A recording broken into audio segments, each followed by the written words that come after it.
Saudações, estudantes do primeiro ano. Eu vou fazer um comentário de um texto onde eu tive como fonte o historiador Antônio Gasparetto Júnior e vai falar sobre algumas características principais do período medieval. Então, as primeiras características que ele cita aqui do feudalismo, do sistema feudal, que era um sistema baseado na posse da terra. Era uma sociedade imutável, não havia mobilidade social. Hoje nós vivemos um modo de produção capitalista. O modo de produção, nesse período medieval, era o feudalismo. Então, se estabeleciam as relações de suzerania e vassalagem. Tínhamos alguns fatos importantes, tais como as cruzadas, as ordens de cavalaria e a peste negra, né? Foram momentos que marcaram isso. Então, eu vou ler alguns trechos e vamos fazer uns comentários. A história medieval é o período do Ocidente entre história antiga e história moderna. A definição desse período histórico é algo que gera muita discussão entre os historiadores. Muito bem. A história tradicionalmente, ela é dividida em história antiga, história medieval, história moderna, história moderna e contemporânea. E hoje nós vamos falar sobre a história medieval e, como eu falei para vocês, na verdade, algumas características importantes que eu achei interessante que esse autor cita. Então, vamos lá.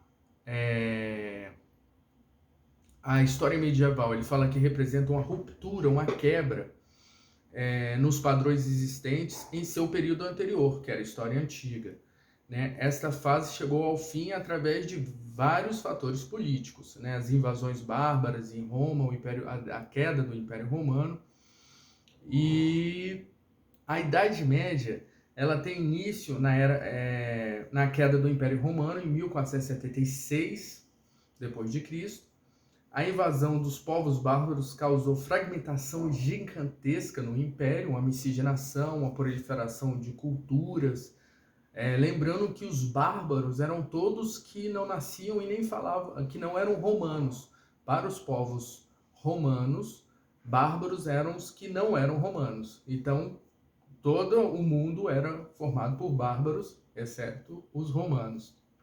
Então, essa idade média, ela é dividida em idade média alta e idade média baixa, né? Uma divisão clássica.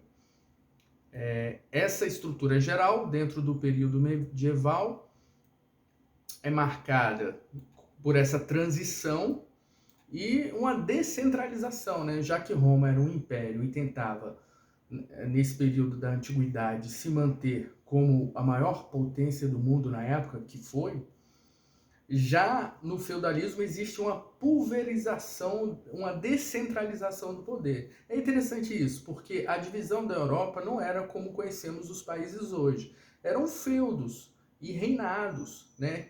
Que famílias, os reis, os nobres, dominavam. E engraçado que o rei, nós imaginamos, e não é equivocado pensar isso, mas imaginamos que o rei é absoluto, que o rei tem esse poder de mandar nos outros. Mas no período medieval, no período feudal, nem sempre foi assim. O rei era o seu feudal, tinha o seu poder, mas tinha o duque, os barões, e cada um dominava um feudo, e nem sempre o rei tinha essa dominação hierárquica sobre eles, né? Nós vamos falar isso mais para frente. Então, a Idade Média clássica, situada entre o século XI e o século XIII, é nesse período que estão os elementos mais populares, né? Como a cavalaria e a vassalagem. Essa relação entre o senhor feudal e os seus servos é um compromisso, é um contrato de ajuda mútua, né? O suzerano oferecia proteção ao vassalo e o vassalo oferecia seus serviços, enfim, era uma relação de ajuda mútua. A Igreja Católica aumentou o seu poder, Então, na estrutura feudal, nós tínhamos os senhores feudais, a igreja ali formada com o alto e o baixo clero, o papa tinha um poder muito forte, né? E nós tínhamos os servos, que não eram escravos, mas que tinham situações totalmente vulneráveis, eram explorados, né, nessa relação. E essa sociedade, como eu falei no começo, ela era imutável no aspecto social, onde não havia possibilidade de mudar de classe social, né? E usava-se o fator religioso nisso. Você é servo, você é pobre porque Deus quis. Você é rei porque Deus quis. Então, isso era uma espécie de um cala-boca nas críticas para que não se questionasse as explorações que ocorriam nesse período. Tivemos também as cruzadas, né? As cruzadas, elas representavam busca, né? A Europa, ela sofreu com a peste negra, que era a peste bubônica, devido à aglomeração de pessoas e foi uma das grandes epidemias e matou milhares de pessoas na Europa. Tinha muito a ver com a falta de saneamento básico, né? E essa doença era trazida pela pulga do rato ali. Então, as cidades europeias eram extremamente sujas e o esgoto escorrendo a céu aberto, atraindo animais de todas as naturezas ali, principalmente ratos, baratas, e proliferou a peste, né? A chamada peste negra, que era a peste bubônica. Então, em relação às cruzadas, é interessante isso e fundamental, porque eram cavalheiros que organizavam cruzadas, tivemos dezenas de cruzadas, e elas iam em busca do Santo Graal, que para alguns era achar a taça de vinho que Cristo compartilhou na Santa Ceia. Então, que aquilo ali daria que quem encontrasse aquela taça e tomasse qualquer coisa, né, uma água ali, botasse uma água e tomasse ali naquela taça, teria imortalidade, teria poderes sobrenaturais. Então, os homens se lançavam, cavaleiros se lançavam nessas aventuras. Então, tiveram muitas cruzadas também contra os povos muçulmanos, por disputas de terras ali. Mas uma das cruzadas que eu achei tão violenta e que faz a gente pensar muito a atitude humana, era uma que foi feita por crianças. Acreditavam que como as crianças eram puras, elas poderiam encontrar o reino dos céus.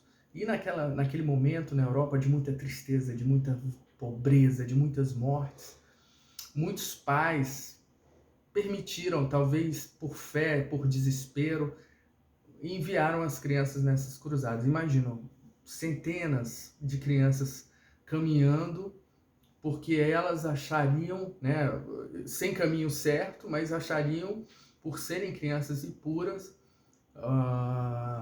o caminho dos céus, o paraíso. E na verdade, infelizmente, encontraram morte, exploração, escravidão, e sabe-se lá mais que coisas terríveis podem ter acontecido.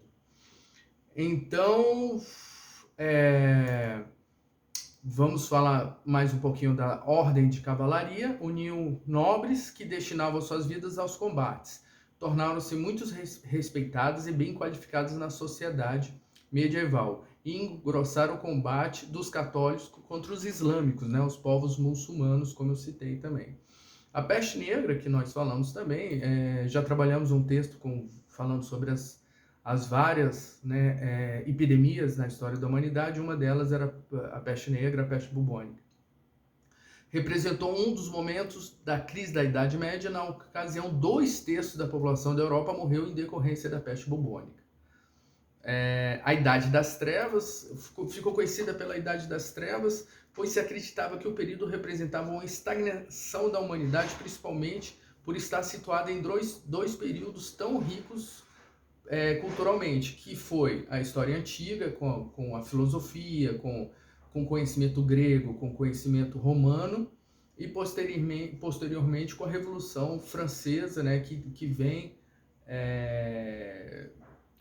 aliás, na verdade, tivemos a Idade Moderna, a queda do Império Romano, que marca depois a queda de Constantinopla, que marca o final da Idade Média, e aí a gente começa o período da Idade Moderna, onde se terão revoluções, o surgimento da burguesia, né? E esse período da Idade Moderna vai terminar com a Revolução Francesa, e antes disso tivemos a Revolução Inglesa, tivemos a independência dos Estados Unidos.